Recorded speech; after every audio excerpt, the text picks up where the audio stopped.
My name is Simon McGregor Wood.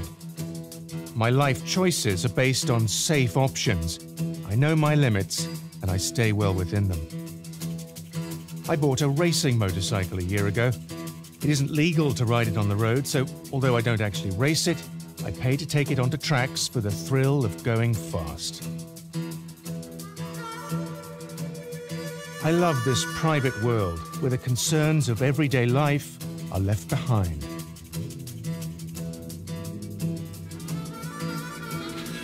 I know this exposes me to an increased level of danger, but I have never believed it to be life-threatening. But there are some people who take this to a different level altogether.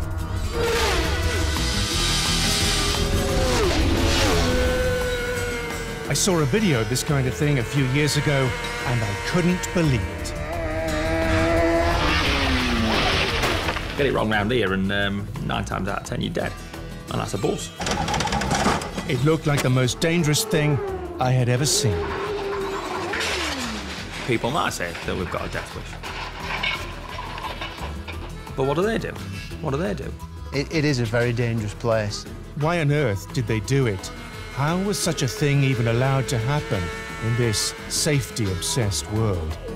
I became fascinated. I knew that some incredible human stories must lie beneath the surface, and I knew I needed to know more.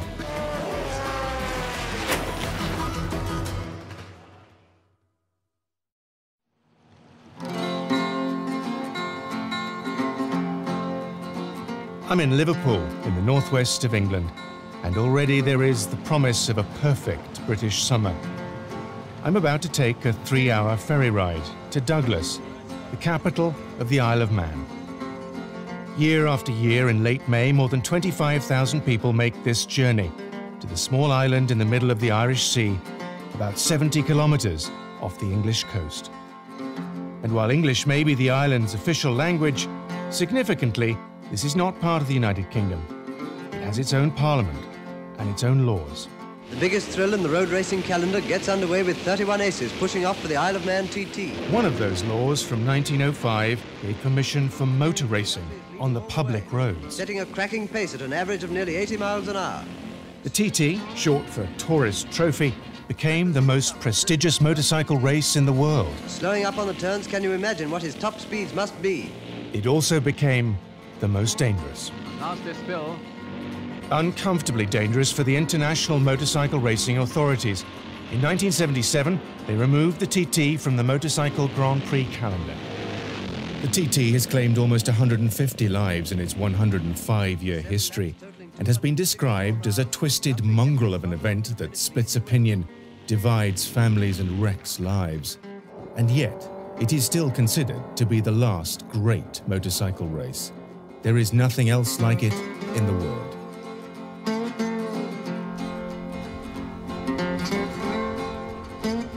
I want to know why the riders take such a huge risk and what kind of people they are. You can't take any drugs in the world that give you what you get round here. I want to know what this race does to them, their families, and their friends. What is it all about? Once you step off the boat, you say, right, we're here. And that's it. You laid up and say, win or lose. The thing about the TT is that it's just 2 weeks all about bikes. That's it. It's just everything is bikes. Nothing else matters. Well, you need your fix. You've got to have it. You've got to have it. You just got to go and have it again. There's not many people don't come back after they've tried it once.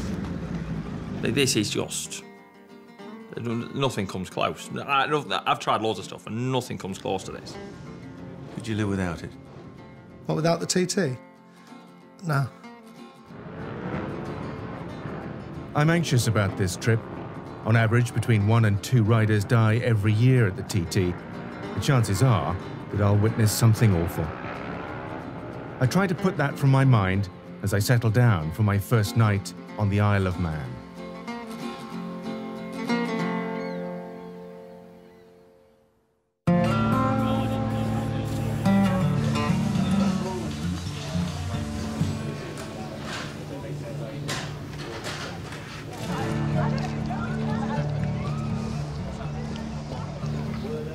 Arriving in the paddock, I'm struck by the informality, the relaxed atmosphere of the place. Paddocks are normally off-limits to all but team members and their guests. But here, it's always been different. The stars and fans mingle together. There's an intimacy that you won't find in the regulated worlds of MotoGP or Formula One. Most of these guys are amateurs with full-time jobs, a world away from the megabucks of Grand Prix racing, and for them, this is a very expensive business. There is no such thing as cheap racing. To bring all the trucks and set the whole thing up, hotels, meals, expenses, paying the mechanics' wages, you wouldn't have any change out of 50 or 60,000. That's been quite honest. Any form of motor racing or motorsport is very expensive. If you can't afford it, you can't do it. I won't go on forever doing what I'm doing, because I don't want to be treated as some sort of silly old man who's just going to chuck money at it. I wouldn't want to be considered as that, but I wouldn't consider myself to be a fool. If I thought it was, I would stop tomorrow. I mean, I need a good sponsor. John Ingram is a privateer. He doesn't ride for one of the big teams, not yet anyway. This is his first TT, and without a Hector Neal or a Wilson Craig behind him, he needs to find the funding for his TT dream himself. The sponsors that I've got, from the local butchers to the convenience store and just general friends, are just throwing, you know, 250 quid in here and there, and before you know it, you're coming with enough money to do the fortnight. For the past 27 years, since he was a 10-year-old schoolboy, John has been racing successfully, both on the track and in motocross national championships. When he turns up, victory's expected. He needs a bigger challenge. Doing the TT is something that puts me as a little fish in a big pond, which is where I think I like, you know, I like to go in under the radar, and maybe, you know, if I get a decent achievement out of this, it's better than going winning at, you know, 5 or 6 high-level races that I'm expected to win. John's friends, Mark and Josh, have come with him. A 2-week unpaid sacrifice to be his pit crew, and they already have a problem. The bike is returned to the garage that John is sharing with his good friend, Gary Johnson. This is a big problem. At the moment, John's bike will not steer properly, and unless they can fix this in the time available, they won't be able to practice. The bike is stripped down, and with barely enough time to spare before it must be officially inspected, Gary passes on some of the expertise that helped him to his first TT victory in 2011. This is not the ideal beginning for John, but the running repair, all they can do at this stage, is expected to work. It has to.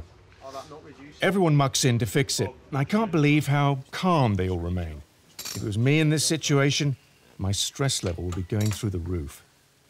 Clearly, they have the better approach. This is a standard part or something that you've modified for the TT? It's an aftermarket part. Okay. It looks like it should have come with a different nut. Right. As the bike is taken away for its official inspection, John continues to benefit from his years of friendship with Gary. The experienced rider talks the novice through the twists and turns of this long, complicated and unforgiving course. See, 1 apex, 2 apex. Gary's helped me a lot. He's sort of a similar sort of level to me on the circuit racing. You know, you get what you get with John, exactly what you see, and I thought, you know, he's a square guy, I can get on with him. And I said, look, if you need any help, I'll help you. He's made the mistakes, he knows what setups don't work, he knows the bits that's going to catch you out. And for him to give me that information, it's almost like it's fast-forwarded my TT career by 3 years, shall we say. He'll say, don't wash the flies off the fairings, you know, take the fairings off. Because if you take the fairings off, you'll know if you've got any oil leaks. If you wash the fairings on the bike with all the flies off, you wash the oil off and you're none the wiser. Little things like that. I'm hoping to do well at the TT and run at the front one day. That's a dream. It's just a burning feeling inside that you feel like you've got to go and give it a shot.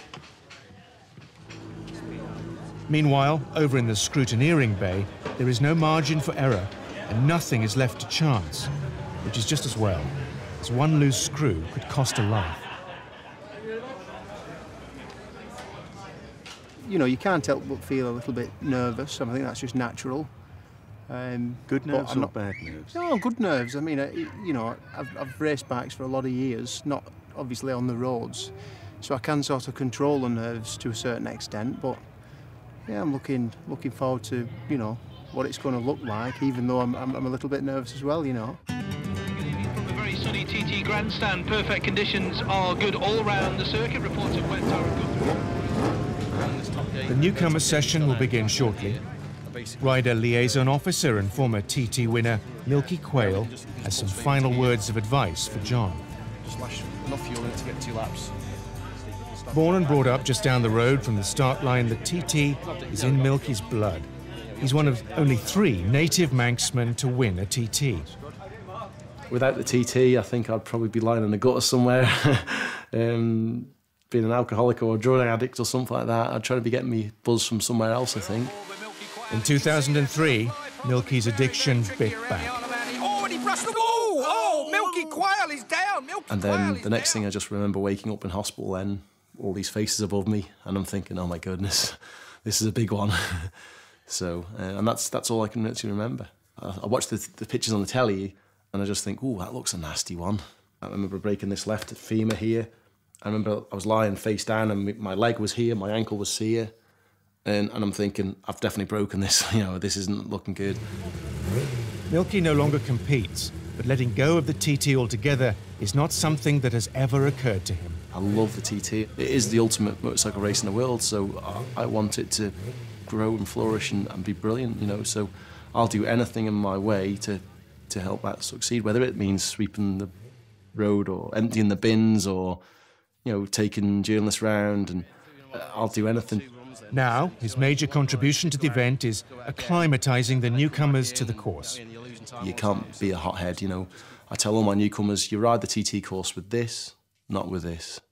You know, you use your head, not your heart. The newcomers of the circuit this year are hopefully going to be the winners on the circuit in 3 to 4 years' time. You know, they are the future of the TT. So, again, because I'm passionate about the TT, I want to pass on my experience. It's the hardest, most dangerous circuit in the world to learn and ride. The first thing you must do is enjoy the race, you know, and enjoy the circuit. The course is 37 3/4 miles long, more than 60 kilometres. It's lined with curbs, lampposts, houses, trees and granite walls. It runs through towns and villages, through the countryside, and rises 430 metres over the mountain in the middle of the island. And unlike a dedicated racing circuit, it has no safe runoff areas. I thought I'd be excited to see John Ingram go off for his first lap, but as he approaches the line, I realise, despite having met him only today, that I'm more worried than anything else. He's going to lead the second group away, where with number 85 is about to go there on the superbike. Yeah, that's John Ingram with Jamie Hamilton next to him. I'll grit my teeth, clench my fists and attempt to hold my breath for nearly 20 minutes as he is lost in the far corners of the island. So all the newcomers, 11 in total, just about to go there now, all heading down Bray Hill. We are underway just after 7 o'clock.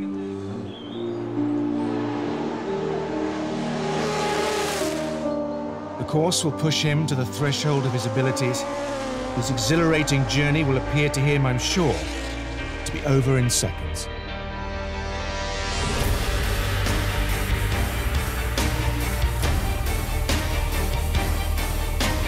I'm not bothered about being the fastest ever newcomer.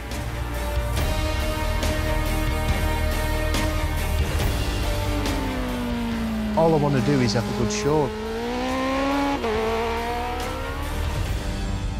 The biggest thing for me is enjoying it and getting home in one piece. John's bike makes it back to the garage before he does. Like many racers, he keeps his soft side to himself. His priority now is a private call to his wife, Tracy, back home. He's fulfilled the first part of his TT dream, and he wants her to be the first to know. How'd it go, John? Yeah. You all right? A bit lost. You got lost? Yeah. You made a wrong turn? No, well, hopefully not, no. But, you know, I think I played it safe. I never scared myself once. I just, you know, could sleep on that now and then try and move on. But, you know, how the front lads do it, it's just beyond me at this point.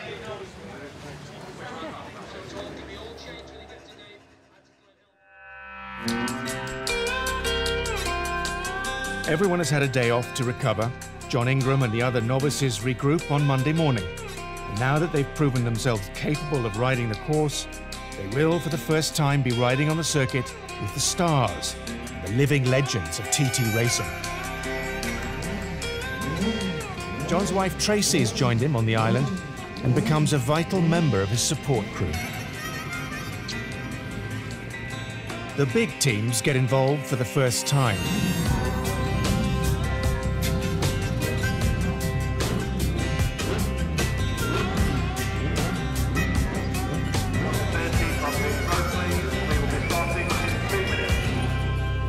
One of the biggest stars is John McGuinness, who's won more races than any other living rider. My first TT I ever came to was '96, and you're riding around thinking, this shouldn't happen, we should be in jail, you know. It's like, you know, legally speeding, if you like, you know, and it's, yeah, I mean, there's nothing like it in the world. The sport's biggest maverick is Guy Martin. He speaks his mind, and his eccentric personality has made him a favourite of the fans, even though he is yet to win a race. It'll come. It'll come. It's no problem. I've got what it takes. I'm fitter than any of them boys. And really, I sort of laugh at them boys a bit, because that is all they've got. That's all they've got. They just race motorbikes. They don't do anything else. Whereas I'm a truck mechanic. I go back and I just fix lorries. It's only my hobby is racing motorbikes. Believe it or not, I like a rider with a bit of personality. Somebody you can speak to, or you can take him to a press thing and he's got something to say, which we don't, well, Guy, he just says, whatever comes out of his mouth, he just says it. But for some reason, people love that. Everybody wants to know what's going through his brain. Yeah, I'm definitely not a Stephen Hawkins, am I? I don't think I could get by just by my massive wealth of universe knowledge. No. You don't get on man under pressure. He just doesn't get under pressure. If the truck fell on top of him, like, it wouldn't even worry him. It's just, Guy Martin's Guy Martin. And he just hasn't had the luck. Yeah, when you're pushing the bike as hard as it can go, you don't end. You wouldn't. Yeah, when you get in that sort of that frame of mind and that bit of a zone, you wouldn't think anything can go wrong. It's all. When everything's going well, you just. Everything comes easy. You don't. There is no negative thoughts that enter your head. No. You never think it's going to happen to you, do you? That's the thing, you know. You never think that anything's going to happen to you. You know, you just think you're invincible out there. Invincibility. Yeah, I suppose you do. You just think, yeah. We've got one or two newcomers coming through at a minute 5 on the big bikes just about to go. Newcomer John Ingram. There are 5 grueling days of hard practice ahead before racing begins. 85 riders will compete for one of the 70 starting places that are available. Day after day, the riders and their teams will return to the track to fine-tune the setup of their bikes. It's fast. Take it easy, all right?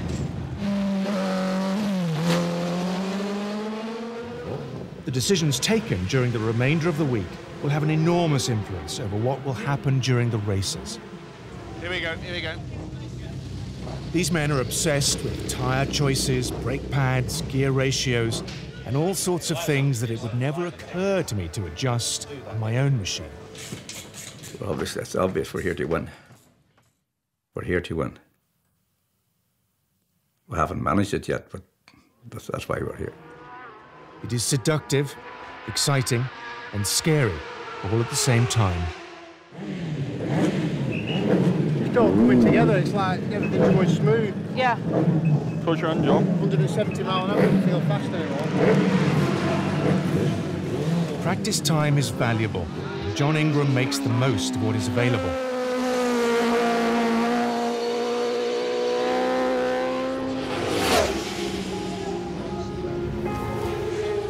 The temperature is dropping. We all feel it, and notice the weather is beginning to close in. I'm freezing again. Absolutely freezing. Teams begin to retire their riders from the session, and everyone's thoughts go out to those still to return. The practice session is red flagged, and John is still out on the circuit. Conditions are deteriorating rapidly. Come on, John Ingram. It's mad how it can be so busy. 10 minutes ago and then 10 minutes after it's quiet as anything.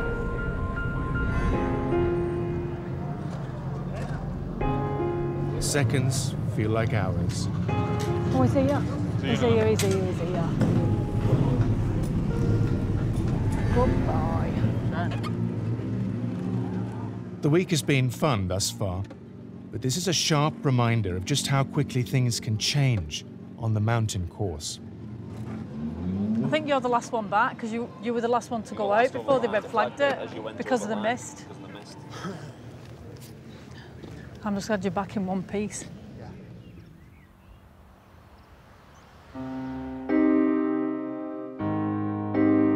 By the end of the first week, practice has finished, qualifying times have been set, and racing begins in earnest. John Ingram has made the cut. Just. He's 69th out of 70 qualifiers. He will be allowed to race.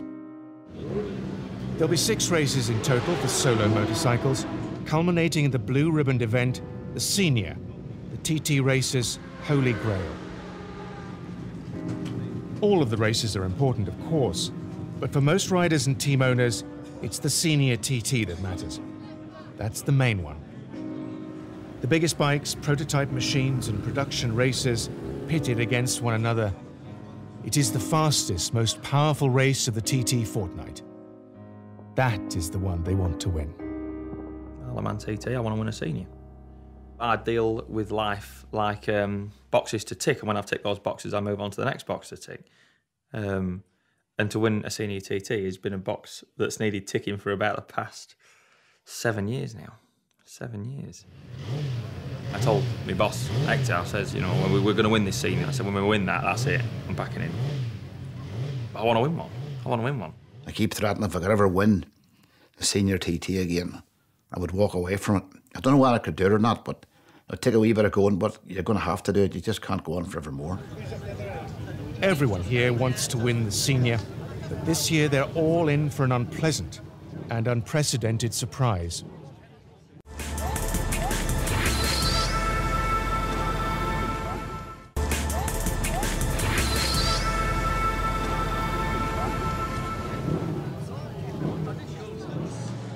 Race week has arrived at last. Yeah, okie doke, let's go. After you. And for John Ingram, this is one of the biggest moments of his motorcycle racing career. He may have more than 200 race wins and hold the outright lap record at a national circuit, but this is different. This is his first ever TT race. Just to keep you up to date with what's going on, I've just spoke to the weatherman. Visibility is improving on the mountain section of the course, but he has advised that it will be a lot clearer in half an hour. On his budget, he can't bring a bike of every class for each category of racing, but there are 3 races for which his 1000cc bike is eligible. The Superstock, the Senior, and this, the Superbike TT. Each race will give the winning rider approximately $30,000. It might sound like a lot, but the tax man will have a large slice, and as I've been told, this is an expensive business. To break even, a rider on even a modest budget would need to win at least 2 races. But the big team owners like Hector Neal and riders like John McGuinness, they need to win them all. You know, when you lift that trophy and that, and you see the families all happy, all smiling, I'm smiling, you know, it's paid the bills for a while as well, because, you know, you've got to pay the bills somewhere on the line, and it's yeah, it's a pretty special moment. The race will be run over a distance of 364 kilometers, 6 laps of the course. That's like going from Rio to Sao Paulo, Los Angeles to Las Vegas, Phnom Penh to Ho Chi Minh and beyond, or from Warsaw to pretty much anywhere else in Poland. It will take around 2 hours to complete, during which time the riders will stop twice for fuel, tires, and refreshment. With 70 riders competing for space on a public road, it is simply too dangerous to have a mass start from a grid here. Racing is against the clock at the TT. Next off is number 3, Guy Martin. The riders depart at 10-second intervals, and as they do, Josh and Mark, joined now by their friend Big Phil, do their best to keep the tyres warm while shuffling slowly forwards. Until finally, it is John's turn to take the terrifying run down to the corner at the bottom of Bray Hill. Look, mate. Take it easy, John. Times I would go to the line and I would talk to the boys because you know you might never see them again.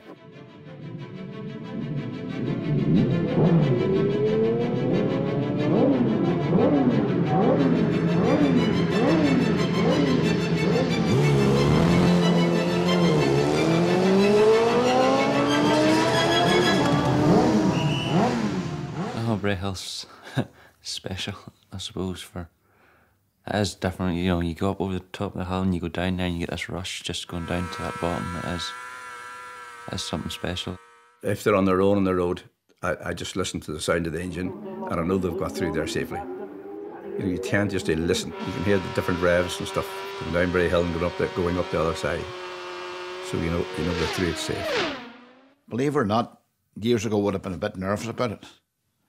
Today, once the bike heads off down Bray Hill, I just relax and I walk down to the pit and stand there, and all I think about then is the pit stop's been done right. John Ingram's pit stop, however, is probably the furthest thing from his thoughts as he wrestles his powerful motorbike around the course at speeds of up to 320 kilometers per hour. The level of concentration is definitely 100% all the way around. John Ingram and a couple of the newcomers, they'll be tired, they'll be aching, they'll be stiff because they'll be holding on too hard, you know, they'll be gritting the teeth a lot and holding on because I'm not sure where they are. The pit stops are where races are won and lost. As quick a stop as possible for fuel, maybe a rear wheel, is essential. Well, I've been doing pits for years, the TT. I know exactly what you have to do for things to be right. I could howl that in my mouth and give it them, you know. I can imagine from the outside looking in, you think we're all crackers. Yeah, you probably think we're crackers. You know, it's all calculated. Aye. So a couple of minutes before it comes in, we'll just turn it so it's primed up. Remember to do it, aren't you? Yeah. They might run two of the best teams at the TT, but owners Wilson Craig and Hector Neal approach the task from opposite ends of the spectrum. What's his face look like?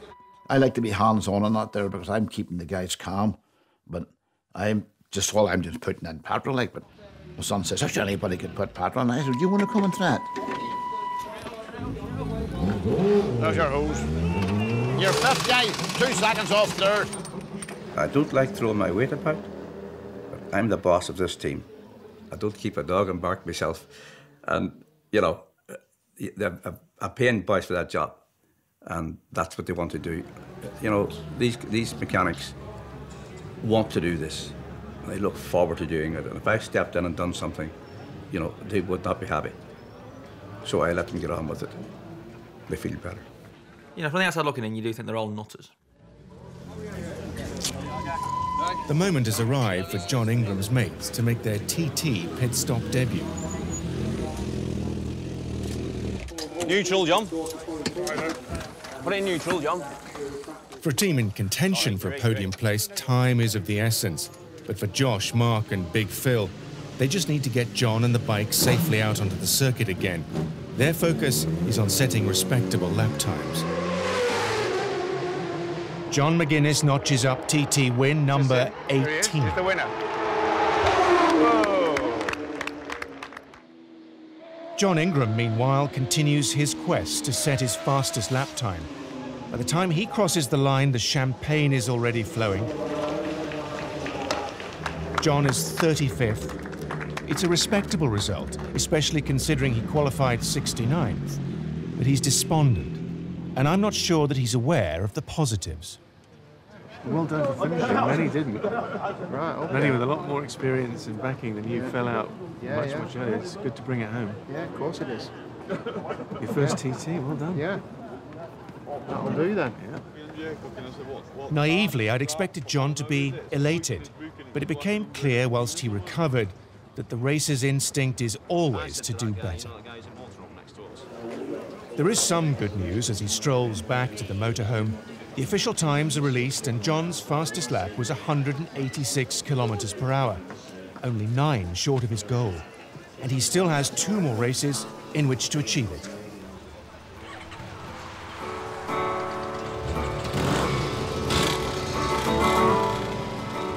The TT relies on a dedicated tribe of 35,000 enthusiasts, of whom around 1,400 play an active role each year.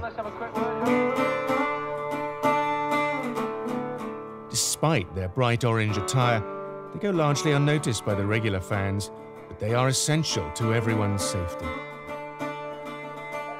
They are a fine cross-section of individuals, from the most capable martial medic to someone who's here on a bit of a holiday. But unless 560 of them are in position, even the bravest or the craziest rider wouldn't take to the course, and the TT would not exist. Marshalling at the TT, you're kind of involved, you feel like you're involved in it. And you get to view at places where you can't spectate from. All right, you've got to work for it, and if anything goes wrong, you've got to clean it up. But I just enjoy doing it, you feel like you're involved in part of the setup. You get nothing for it. You give up your time, and lots of it. It costs a lot of money to get here. It costs a lot of money while you're here.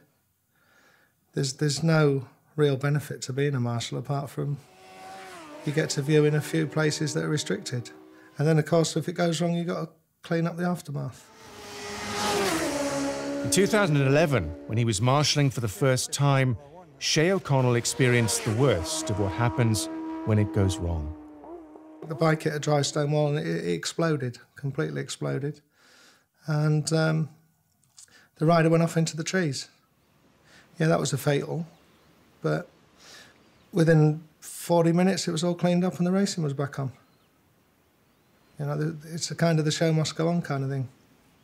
But you can't leave them in there, can you? Somebody's got to do it. The guy that we saw that had died didn't linger along in a bed dying of some unmentionable disease.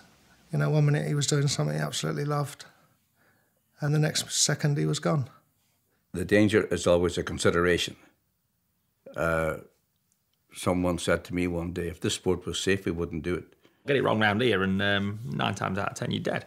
And that's a buzz. There's not many things left in life where you can do that now, is there? Is there? Well, can you name one? Can you? It's danger punch. Can you name another? Go on. Name another. Another thing where you can go out there and if you get it wrong, you're dead. In a sport. I don't think that's an attraction for me. I'm not buzzing from the danger of it, because that's not in my, you hear some of the riders and they'll say, yeah, I brush my arm on the wall and I'm buzzing. Well, if I brush my arm on the wall, I'd be thinking, well, I'll be a foot the other way next lap, you know what I mean? No, I suppose we all do it for different reasons, but the main reason for me doing it is the danger. I want to succeed. Yeah, if it weren't for the danger, that I got out of it and the buzz that I got out of it, I won't come back. No.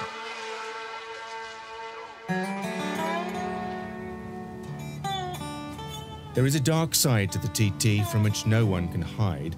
Death rides on everyone's shoulder here, and even the greatest are not immune should he make that final call. In 2003, the TT's brightest star was David Jeffries. He was well on his way to surpassing the achievements of all who had gone before him. When we lost David Jeffries at the TT, I said to the guys, look, I'm finished with this. Pack that whole show up and let's head out of here. I says, that'll do me for motorbike racing. So we sort of rallied ourselves and just closed the place up for a while, and then we sat down and thought, what will we do here? And the mechanics all said, it's up to you, boss, you make a decision. So I decided, nah, we'll have a go at it. And Brady and Archibald was riding as David's teammate, and he went out and he won the Formula 1 in the senior. But he said on the podium, he says that was for David Jeffries, I both of them. You never get used to it, that feeling that when you lose somebody like that, but it's something that I think we're just selfish bike racers, and we just tend to sweep it under the carpet, you know. It's different for people that have never been involved in it, so you know, they just see it as if you're just throwing your life away, but you know, it might sound stupid, but you know, you're all going to die, so no point worrying about it, you know, as long as you enjoy yourself. And you know, I don't think about that there, you know.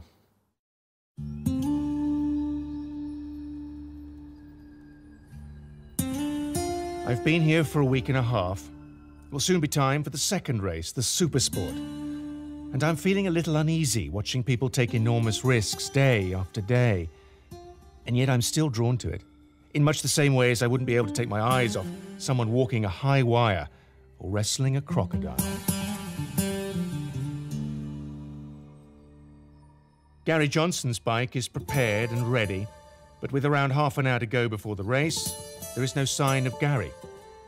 He's taken refuge in the garage, somber and withdrawn, clearly focusing on the task ahead. I don't feel like I can approach him. I'm not the only one who can't get close. I bump into his mother and father, Sue and Trev. They're also aware of the need to give him space. If I do see him at all just before I go, it'll just be good luck, go steady. You've come for the race, but all you're waiting for is for it to end. I'll be honest, I'm probably pretty cold with him. Whilst we're at the TT, I pull myself away from everybody. While he came to the line, John McGuinness had 2 left gloves, and that's 1 minute to the start of the race. Road conditions good all round, light winds and high clouds, which is absolutely fantastic news for these 600 Super Sport machines. If you're not in the grandstand, if you're listening to the radio, oh, that's Gary Johnson across the line. That's all you're waiting for. You just want to see him back. You want to see that he's finished the race. Now Gary Johnson. I invite myself to the grandstand to watch the race beside Gary's mum. Still Gary leading, and just over 2 seconds, as you were pretty much at Crockney-Mola. Just fractionally, that gap has diminished, so has Bruce. It's going well for Gary. By the time of his pit stop, he's in second place. The man on the move, you know, it's Gary Johnson, and there's a Gary Johnson fuel cap on. Yeah, good stuff, boys. You go, turns the thing in, and Gary and Michael are going to leave together. But Michael's machine, oh, she doesn't. Oh, there she goes. As the other riders stop for fuel, Gary's position improves. Sue's anxiety is steadily increasing, and I'm feeling it too. I do my best to break the ice. Do you think he has any idea how close it is? No, but it's all going to be revealed now. It's a lead, but only by 0.40 of a second for Gary Johnson as number 84 comes Oh, I'm nervous. I can't imagine how you're feeling. After holding the lead for a short while, Gary suddenly starts to slip back down the leaderboard. Gary's in third now. I'm waiting to hear Not that. sure. I don't think I could have sat there waiting for my child to come back safely. The riders begin to cross the finish line. There's no sign of Gary. We have got them on the list. Let's just see if we can check. Cameron Donald and McGuinness, they're all through Crockney-Mola, and Anstey is increasing his lead over Cameron. It's now 1.3 seconds. At Crockney-Mola with 1.5 miles of racing yet to come. Come on, Gary. We're going to be putting the stopwatches on Cameron Donald. He started 10 seconds ahead of Bruce Anstey. Gary Johnson is now 6 seconds down, so clearly some difficulties for Gary. But it's between the New Zealander and the Australian. That's the shape of it. The 2 Honda machines. Is it going to be Donald? Is it going to be Anstey? We start the stopwatch. And now can Bruce get here in less than 10 But Gary seconds? doesn't cross the line, and I really am beginning to worry about what might have happened. This has stopped being fun. See you later, Sue. Sue heads off in search of more information, and I'm deeply worried. There have been no announcements, and as I know, that is how organisers play it when there's been a serious incident. As the winners spray their champagne, I find it hard to share their enjoyment. There was still no sign of Gary, and no word of what had happened to him. I was beginning to fear the worst. Well, we can, but obviously the story is still to be told about what has happened to Gary Johnson, because Gary has yet to finish. Of course, he was leading the race. A ripple of applause begins to swell at the other end of the pit lane. It is Gary. He is back, nursing his bike over the line under his own steam. So clearly a story to be told there, and it's going to be a hard luck story as well. What happened? Do we know yet? I haven't talked to him yet because he's just come back. I don't want to interfere with him, but it's looking like what I'm picking up that it's run out of fuel. He's run out of petrol. Very frustrating. The great thing is to see him back. He must have been proud all the same. Oh, extremely, yeah, extremely. Whatever he does, yeah, boss been proud of him.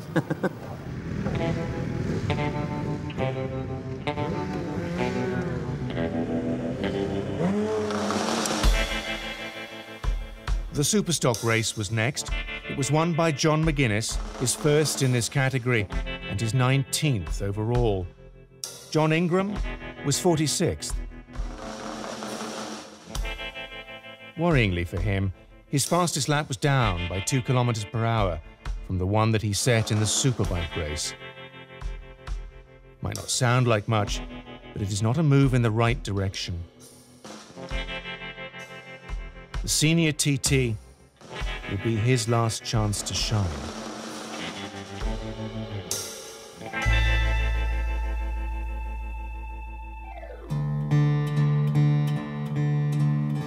But the weather has turned.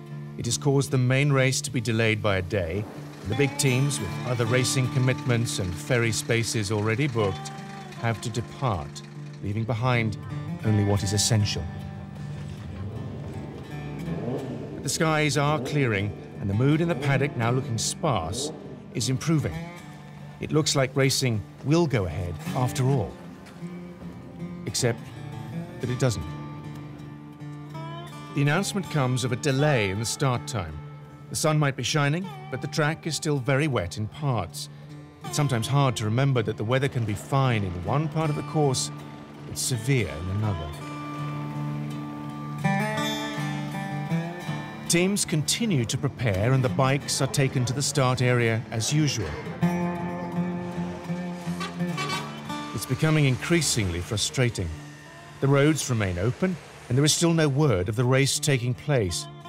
I went out on a road bike to have a look myself, to satisfy my own curiosity. To begin with, everything seemed fine, and frankly, it was hard to understand why the race wasn't going ahead. But then, I honestly couldn't believe how quickly the conditions deteriorated. This was unpleasant enough on a road bike. I couldn't imagine being in control of a powerful racing machine in these conditions. By the time I reached the mountain section, well, you can see for yourselves just how bad it was. Back in the paddock, an announcement is made, but not officially. See if we can get a word, Johnny. Any word you can give us? Well, I'm pretty sure, yeah, there will be no senior race. OK, well, that's literally hot off the press, and Johnny wasn't sure whether he could give that information out. We do appreciate that. We've not been officially told. We've not been officially told, so... Milky Quail's colleague, TT racer John Barton, has released the news to the local radio reporter before it's official. Negative, you can't take the bikes out of the... I've just had it from control. Cannot remove your machines from here. This is hearsay at the moment. You cannot remove your machines from the car permit at the moment. The senior TT has never, ever been cancelled, and there is a brief period of tense confusion until race control confirms what many cannot believe. Senior bike should be... Right, OK, now we've had the official... Unbelievably, the senior TT has been cancelled for the first time in the Tourist Trophy's 105-year history. For this year, the dream is over. Hi, John. All right. What about that? It must be very frustrating for you. Yeah, I mean, it was one of them, wasn't it? I was never going to go out there and put a fast lap together in them conditions, and that's sort of what I was looking for. I'm just looking at this TT to try and get 120 mile an hour. But I think they've made the right decision, because I think it would have all gone wrong, because there's a lot of lads out there looking at winning, aren't there? And what of the lads who are looking at winning? How is it affecting them? They're devastated. Can't believe it. Gary Morton's just shattered. Our big chance was here in the senior TT, and it's not going to happen. How are you doing, Guy? Help me. All right, mate, are you? About this senior. was shattered. This man says he's so upset he might not come back next year. I don't believe him. Do you believe him? I hope not. I want him to give me a job next year. We were coming here to win, and we said we're both going to win the pack in, but we've done nothing like, have we? We've done no winning. It's so sad. Big anti-climax. Would you have gone out in that? You're damned if you do and damned if you don't. If we had gone out in that, after the race, if it had been 2 wetting places, I would have told them so. I said that shouldn't have gone. But now I'm going to drive home. What have I got? I've got a 4-hour ferry and a 3-hour drive home. I'm going to be sick the whole way home. All I want to do is race. We haven't raced since Wednesday. I'm gutted.